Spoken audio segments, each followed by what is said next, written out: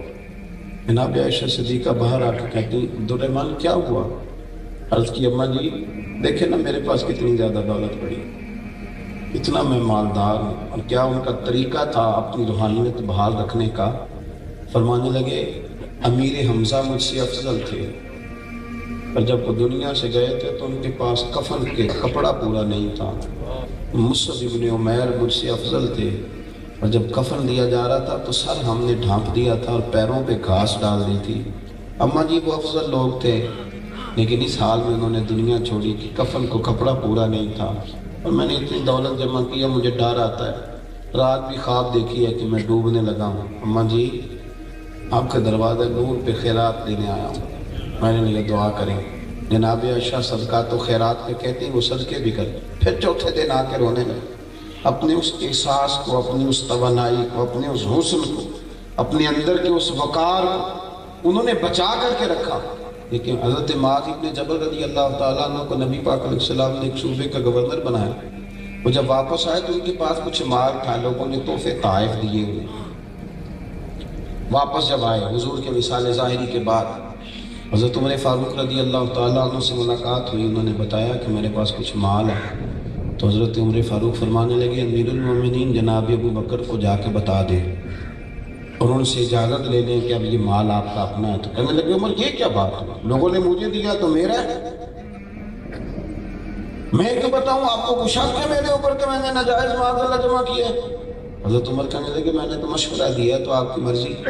حضرت معاذ ابن جبل کہتے ہیں میں رات کو سویا, میں نے خواب دیکھی کہ دریا بہہ رہا ہے اور میں ڈوب رہا ہوں اور عمر میرا ہاتھ پکڑ پکڑ کے مجھے بچا رہے ہیں. کہتے میں سویرے اٹھا اور جناب عمر سے کہا عمر اور میری تو روحانیت خراب ہونے لگی, اٹھ چل ابو بکر صدیق کے پاس چل, تصدیق کرا کے لاتے ہیں کہ یہ مال یہ سرمایہ یہ میرے لیے درست ہے کہ نہیں. میرے عزیز ہماری نا جو روحانی زندگی ہے نا, ہماری اپنی ذاتی ہم جو زندگی سنوار رہے ہیں نا, جو ہم مال جمع کر رہے ہیں, ڈرائنگ روم بنا رہے ہیں, اٹیچ, یہ ہماری جسمانی زندگی ہے.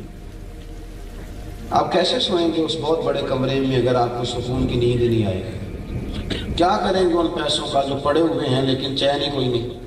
کیا نفع ہوگا اس دولت کا جو گھر کے اندر ڈھیروں کے ڈھیر پڑی ہوئی ہے اور بہن بھائی بیچارے منت کر رہے ہیں کہ چلو کوئی توفیق مل جائے اس کو اللہ کے راستے میں دینے. اپنی زندگی کا جائزہ لیں, اپنی روحانیت کو کبھی خراب نہ ہو. میں نا اس موبائل کو بہت بڑی رکاوٹ سمجھتا ہوں بابا روحانی زندگی کے لیے. میں کس طرح یہ بات کروں کہ جس قوم کے ہاتھوں میں قرآن ہونا چاہیے تھا اس کے ہاتھوں میں ہر وقت موبائل رہتا ہے. یہ تباہ کر دیا روحانی زندگی کو. مسلح بالکل بے آباد ہو گیا, اللہ اللہ کے زاویے بالکل ختم ہو گئے. کوئی کیفیت نہیں, کوئی ذکر نہیں, کوئی فکر نہیں, کوئی عبادت نہیں. تعویذوں والوں کا کام زیادہ کیوں چل رہا ہے کہ لوگ وظیفہ تو پڑھنا چاہتے نہیں, وہ چاہتے ہیں ہمیں لکھ کے دے دیا جائے تو لکھ کے دے دیا جاتا ہے. اپنے باطن پر توجہ کریں. آپ دیکھیں کتنے زمانے بیت گئے نماز نہیں ڈھنگ سے پڑھ سکے. آپ غور کریں کتنا وقت. ملا رومی رحمۃ اللہ تعالیٰ علیہ سے ایک شخص نے کہا تھا کہ حضرت جی مال بھی بڑا ہے, دولت بھی بڑی ہے, پر میں مسجد تو نہیں نہ جاتا. تو فرمانے لگے جا پھر توبہ کر جا کے. مالک تو ناراض ہے, وہ ہر شے تجھے دے کے کہتا ہے یہ لے لے اور دفع ہو جا, میرے گھر نہ آنا. وہ تو ناراض ہے, جا جا کے اپنی اللہ اللہ ٹھیک کر. مہربانی فرمائیں, اپنی طبیعت پر توجہ دیں, چھوڑیں. آج میں نے اور آپ نے تبلیغ کی بات نہیں کی, آج ہم نے اپنی بات کی ہے. ایک خود غرضی کریں میرے کہنے میں, خود غرضی, ایک خود غرضی کریں. ذرا تھوڑا اپنا دھیان کریں, ذرا تھوڑی اپنے اوپر توجہ دیں, تھوڑا اپنے اوپر خیال کریں. یہ تھوڑے تھوڑے زخم کبھی کسی کے ہاتھ پیر پہ لگ جائیں تو زمانہ سارا نسخے لے کے آتا ہے, لیکن باطن کے زخموں کا کیا کریں, اندر کی گہرائیوں کا کیا کریں. وہ جو اندر روز بروز گھڑا اور کھڈا بڑھتا جا رہا ہے اس کا کیا کیا, اس کی مرہم پٹی کا بندوبست کریں. اللہ اللہ میں زور دیں. آپ یقین کریں کہ لوگوں کی زبانوں پہ ہر شے جاری ہوتی ہے, اللہ رسول کا نام نہیں جاری ہوتا. میں کچھ لوگوں کی بات سن کے نا تو کانپ جاتا ہوں. یہ ہمارے سیاسی ورکر ہیں, یہ اپنے لیڈر کا نام لیتے ہیں تو قائد جمہوریت, تو شہید فلانا, تو پتہ نہیں کیا کیا لقب, اور نبی پاک علیہ السلام کا نام ان سے ڈھب سے لیے نہیں جاتا. آپ یقین کریں اڑ جاتے ہیں. وہ بات کہتے ہوئے ان کے جملے ٹوٹتے. کیوں؟ اس لیے کہ انہیں اللہ سے ڈرنا چاہیے. کہ کیا خطا ہو گئی کہ زبان پہ نام تک جاری نہیں ہوتا. اپنے اذکار کو, اپنے معاملات کو. ایک بات سنیں, ایک بری نظر ہوتی ہے مرد نے عورت پہ ڈالی اور عورت نے مرد پہ ڈالی. ایک بری نظر ہوتی ہے مرد نے مرد پہ ڈالی, امرد پر بغیر داڑھی کے جو لڑکا ہوتا ہے اس کو ہمارے فقہا نے امرد کہا اور حکم دیا ہے کہ ایسے لڑکے کے ساتھ اگر کسی شخص کی نظر ٹھیک نہیں رہتی تو اس کے ساتھ بھی وہ اوقات نہ گزارے. ہم لوگ جو بہت زیادہ داڑھی کی تاکید کرتے ہیں تو اس کی بنیادی وجہ یہ ہے کہ آپ کو پتہ ہے کہ اس پر حکم کیا لگتا ہے. بے رش لڑکے کا حکم کیا ہے؟ وہی ہے جو عورت کا حکم ہے. اس کو دیکھا کسی نے غلط نظر سے تو وہ بھی اتنا ہی مجرم ہے جتنا اس نے کسی لڑکی کو دیکھا. یہ مسئلے کیسے بیان کیے جائیں حالانکہ ہیں کتابوں میں. ایک حافظ قرآن تھے اور بڑی تگڑی قسم کی وہ تلاوت کرتے تھے, بڑا خوبصورت قرآن شریف پڑھتے. اچانک بھول گئے, اچانک اور یہ بھی یاد رکھ لیں کہ جس بندے کو اللہ اور اس کے رسول کا نام لیتے ہوئے کہیں کمزوری آئے نا اس کی طبیعت میں، اسے بھی اپنی روحانیت کا علاج کرانا چاہیے۔ اچانک بھول گیا، خواجہ حسن بصری کی بارگاہ میں عرض کی مہربانہ کرم فرما، میں تو اتنا سونا قرآن پڑھتا تھا کہ کافر پہ روک روک کے سونا کرتا، اور اب میری زبان پہ جاری نہیں ہوتا۔ آپ نے فرمایا ہوا کیا؟ عرض کی حضور ایک لڑکا گزر رہا تھا، خوبصورت تھا، ذرا دیکھ بیٹھا ہوں۔ آپ فرمانے لگے تجھے شرم نہیں آئی کہ رب نے تجھے پورا قرآن تیرے سینے میں دیا تو گند من دیکھتا پھرتا ہے؟ خیال نہیں آیا تھا؟ اتنا اس نے نوازا ہے اور تو دائیں بائیں دیکھتا ہے۔ اس نے کہا حضور پہ حکم کریں، تو آپ فرمانے لگے حرم شریف جا، حرم شریف مسجد نبوی میں عصر کی نماز کے بعد فلاں کونے میں فلاں ستون کے پاس اس طرح کے بزرگ بیٹھے ہوں گے، ان سے دعا کرا، اللہ تیری مشکل کو آسان کرے گا۔ وہ کہتا میں نے سفر کیا، محنت کری، میں وہاں پہنچا، ان بزرگوں کو جا کے اپنا مسئلہ بیان کیا تو وہ کہنے لگے یار تجھے ذرا خیال نہیں آیا، اللہ نے تجھے اتنا نوازا تھا اور تم کن چکروں میں پڑ گیا؟ تو کہتے ہیں کہ میں نے ان سے کہا حضور دعا کر دیں، کہنے لگے وہ تو میں کروں گا، ایک پر پہلے یہ بتا میرے پاس بھیجا کس نے؟ کون تھا جس نے میرے پاس بھیجا؟ تو میں نے کہا خواجہ حسن بصری نے۔ پر میں اچھا وہ میرے پردے کھولتا، میں تو یہاں چھپا بیٹھا، ہم تو نہیں نا پیر چھپے بیٹھے، اب تو میں نے پوسٹر لگوائے ہوئے ہر بیماری کا دام کرا رہا ہے، اب کون چھپتا ہے؟ تو چھپنے کا دور نہیں، اب تو دکھایا جاتا ہے۔ کہا میں یہاں چھپا بیٹھا ہوں، میرے پردے کھولیں، اچھا پھر ٹھہر جا، مغرب کے بعد دعا کراؤں گا۔ یہ کہا جی ٹھیک ہے، کہتے میں مغرب تک رکا تو مغرب کی نماز میں نے وہیں پڑھی، تو کہنے لگے جا اس بندے سے سلام لے کے آ۔ اور جب میں اس بندے سے سلام لینے گیا تو وہ حضرت حسن بصری تھے۔ آپ فرمانے لگے تجھے میرے پاس بھیجتا ہے، خود روز مغرب کی نماز یہاں آ کے پڑھتا ہے، تجھے میرے پاس بھیجتا ہے اور یہاں مغرب کی نماز روز یہاں پڑھتا ہے، اس لیے میرا پردہ کھولا ہے تو اب میں اس کا بھی پردہ کھولوں گا۔ آپ فرمانے لگے میں نے کہا حضور یہ کیا معمہ ہے خواجہ حسن بصری سے، یہاں کیوں بھیجا؟ تو فرمایا نہیں تیری دعا انہی کے پاس ہے۔ تو بزرگ فرمانے لگے چونکہ خواجہ صاحب تیرے پاس تھے نا تو انہیں اس طرح دعا نہیں کرانی، ذرا سفر کر کے ہے نا تجھے بھی اہمیت کا پتہ چلا، اب تیرے لیے دعا کرتے ہیں۔ دونوں بزرگوں نے مل کے دعا کی تو اللہ نے میری خطا کو معاف فرما دیا۔ اس لیے اپنی جو باطنی زندگی ہے نا اس پر آپ توجہ دیں، آپ غور کریں کہ کیوں نہیں آخر فارغ جو ہیں تو ہمارا فیس بک چلانے کو جو دل کر رہا ہے تو نفل پڑھنے کو کیوں نہیں کر رہا؟ اس پر آپ غور کریں۔ ہم فارغ بیٹھے ہیں تو ہمارا یہ تو دل کر رہا ہے کہ میں اگر موٹر سائیکل میں بیٹھوں کسی پارک سے ہوں تو یہ کیوں نہیں دل کر رہا کہ سپارہ پڑھ لوں؟ اس پر غور کریں، یہ مقام غور ہے، اور ایسے کھو نہ جائیں، یہ کچھ بھی نہیں ہے۔ آپ کل بیمار ہو جائیں، آپ کے بچے کہیں گے ٹھیک ہے دعا کریں حضرت صاحب اللہ ابا کو پردہ عطا کرے، ختم ہو گئی بات۔ او پہ دس دیا قبراں جنہ تے پھول پے، ادھروں کوئی نہیں گیا آمدہ، ادھروں لکھاں پہ۔ ہر بندے نے اپنے بچوں کا سوچا ہے کہ سردی میں بڑا برا حال ہے، سردی میں سویٹر لے آؤ۔ جو قبروں میں چلے گئے کبھی سوچا ہے کہ سردی میں ان کا کیا حال ہے؟ تو وہاں قبروں میں جو آرام ہے وہ اعمال کی بنیاد پر، کوئی بھی نہیں جاتا، کوئی بھی نہیں پوچھتا، ختم ہو گیا معاملہ۔ کل من علیہ فان، اپنی زندگی پر توجہ دیں، محنت کریں، اللہ توفیق عطا کرے۔